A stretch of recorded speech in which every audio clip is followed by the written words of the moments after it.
आज हम लोग व्यवहारिक बात, प्रैक्टिकल बात करेंगे। जैसा हम लोग कहते हैं प्रातः काल स्वर्णिम काल, सुबह जगने से स्मृति, धृति, मेधा और प्रज्ञा का जागरण हो, ये सभी लोग जानते हैं, इसलिए स्वर्णिम काल। स्मृति यानी यादाश्त, याद रखने की शक्ति, स्मृति बढ़ जाती है। पढ़ाई ना भी करे, जगने मात्र से आपकी याद करने की क्षमता बढ़ जाएगी। धृति, धारण करने की क्षमता बढ़ जाएगी। मेधा, मेधा परीक्षा देते हैं लोग, मेधा प्रतियोगिता परीक्षा दिन भर अखबार में पढ़ते हैं। मेधा मतलब प्रतिभा का नया आयाम, वो प्रातः काल जगने से आपका विकसित होता है, इसलिए प्रातः काल स्वर्णिम काल। चौथा प्रज्ञा, विवेक जगता है। बुद्धि तो सबके पास है, आप कहते हैं बुद्धि कमजोर है, लेकिन बुद्धि किस दिशा में है? सबसे ज्यादा बुद्धि तो चोर डकैत पॉकेट मार को बगल में बैठेगा, अच्छी अच्छी बात कर रहा, पॉकेट मार लेगा, तो बुद्धिमान तो वो भी है। आप कैसे बुद्धिमान है? बुद्धि नहीं, आपको सद्बुद्धि चाहिए, अच्छी बुद्धि चाहिए, विवेक चाहिए। विवेक गलती से भी गलती नहीं करता, विवेकवान बने, प्रज्ञावान बने, जो सुबह जगने से हो जाए। ये चार चीज मिलती है सुबह जगने वाले। प्रातः काल स्वर्णिम काल, इसको और अच्छे से समझने की कोशिश करें। कितने पहर होते हैं? 8 पहर होते हैं। तो 24 घंटे में एक पहर कितने का हुआ?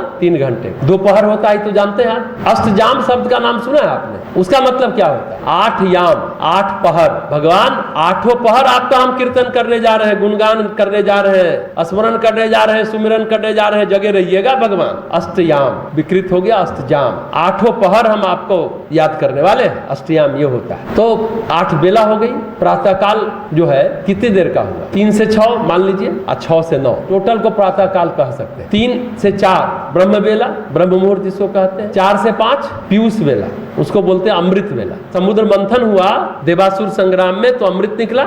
असुर चाहते थे हम ले जाए, देवता चाहते थे हम ले जाए। किसको रखने दिया गया अमृत कलश? चंद्रदेव को। उसी में से 4 जगह अमृत छलका, तो 4 जगह कुंभ हुआ। अभी कुंभ आप लोगों ने मनाया कहां कहां? प्रयागराज, हरिद्वार, उज्जैन और नासिक। कहते हैं कि पीयूष बेला में चंद्रमा अमृत छिड़काते हैं। जो जग गया, जो उस समय प्राणायाम किया या डीप ब्रीदिंग किया, मॉर्निंग वॉक किया, तो प्राण ऊर्जा पीयूष पीता है, अमृत को पीता है और स्वस्थ होता है, निरोग होता है, मजबूत होता है, बलशाली होता है, ऊर्जावान बनता है। 5 से 6 क्या हो गया? प्रत्युष बेला, प्रति उषा काल। लालिमा आ गई है, बस सूर्य भगवान निकलने वाले। उसके बाद है उषा बेला, सूर्य दिख रहा है, थोड़ा लालिमा ज्यादा आ गई। उसके बाद है सूर्योदय बेला, मतलब विधिवत सूर्य भगवान साक्षात उसकी रोशनी भी देह पर पड़े। 8 मिनट सूर्य की रोशनी को पर आने, वही बेला है उषा बेला। सूर्य दिख तो रहा है लेकिन प्रकाश नहीं है। जब सूर्योदय हो गया तो प्रकाश मिल गया, देह पर पड़ने लगे। प्रातः काल जगिए और उस समय आप पढ़ाई करते हैं। प्राण ऊर्जा है आपके पास तो याद जल्दी होगा, भूलेंगे नहीं, मन लगेगा,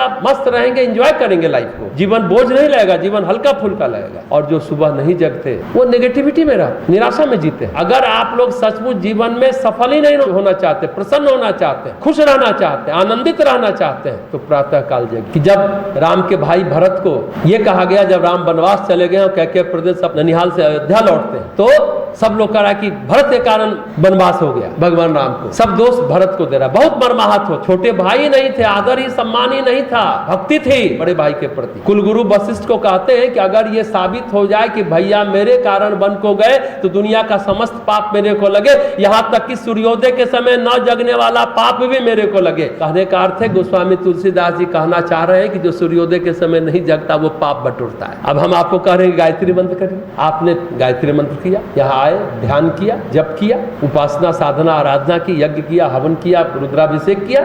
आपकी भाषा में कहें तो 5 ग्राम पुण्य जुटाया, और कल से फिर 9 बजे उठने लगे तो 50 ग्राम पाप जुटाया।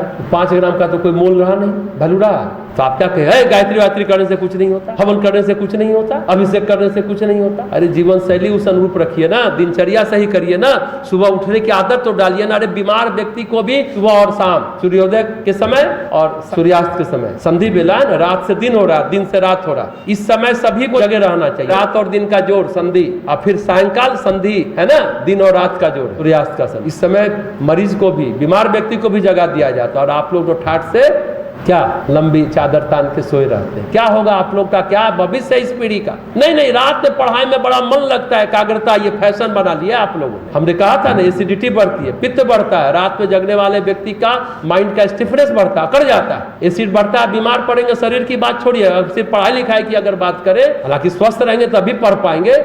मेंटल हेल्थ और फिजिकल हेल्थ दोनों सही होना चाहिए, और इमोशनल हेल्थ भी सही होना चाहिए। शरीर, मन और भावना तीनों आपका स्वस्थ हो, तभी आप सही ढंग से पढ़ाई कर पाएंगे।